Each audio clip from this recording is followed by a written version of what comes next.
Okay, so a little bit of a war zone here.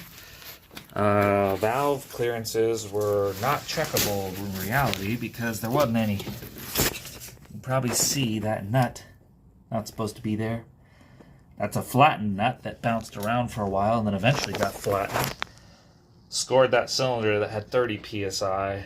This one had like 130 psi because that nut, you can probably see that spot. My knee's in the way. It was just hammering in that one spot, so it was okay. The other cylinders, naturally didn't get any damage. Yeah. I took some rough measurements of the bore and stroke, but, it's rough, so. We're just going to go ahead and strip some other things off now, and then eventually split the case, then get it vapor honed, which is like glass beads and stuff, and it should polish it up, but I'll have to strip all that paint off. So yeah, that's pretty much the rest of it. That's where she's at right now. It was weird shims underneath the rockers, which is extremely bizarre. So yeah, that's pretty much what we got going on. I don't, if I can find them, I'll show them. But they're around here somewhere. I forget where I put them. They're not going to be going back in the engine, that much I'll tell you. Maybe under here. Nope. It's hard to find stuff in here. Just kidding. Oh, yeah, it looks like a grenade went off in here, basically.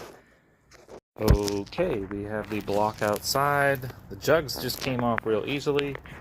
They had shims underneath them. I'm sure they're all the same thickness, but I just positioned the cylinders in respect to where they came off, So I'll show you that air cleaner that I was talking about. So you may be wondering, how'd the nuts get in the cylinder head? There's a nut there on each side, as you can see. And I noticed when I was buying this, there was water all in here because you had it stored outside to get ruined. And those nuts were missing because this was all loose. Plus, this top plate was all loose. And he mentioned he, drove it in the field and stuff. So, but basically, yeah, so those nuts fell down the carb holes, and then the butterflies got open and made their way through to the valves. So yeah, that's pretty much the gist of it. Okay, got the flywheel and clutch pulled off, and we'll pull the pistons, and I'm just undoing the case bolts right now, that way the case can be split. Oil pump right there, gear driven. So yeah, that's where we're at right now. Coming apart pretty good so far. The bolts were literally almost hand tight. It didn't require any force. That's not the best for sure. They definitely weren't torqued. Okay, got the block stripped down some more. Fan impeller blade pulled off.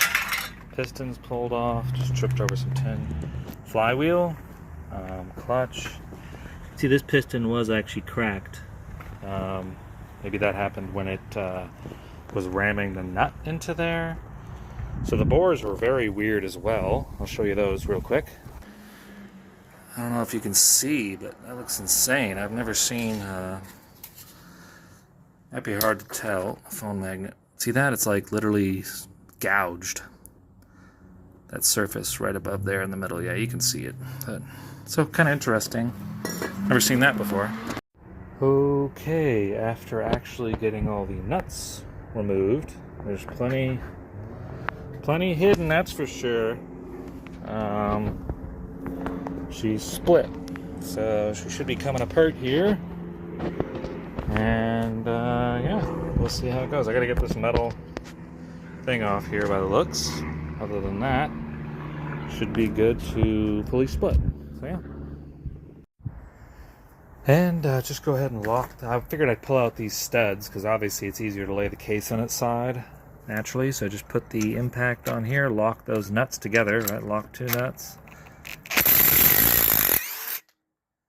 And there she comes out. So ready to pull the case in half, and yeah, should be good to go. Okay, we're back now.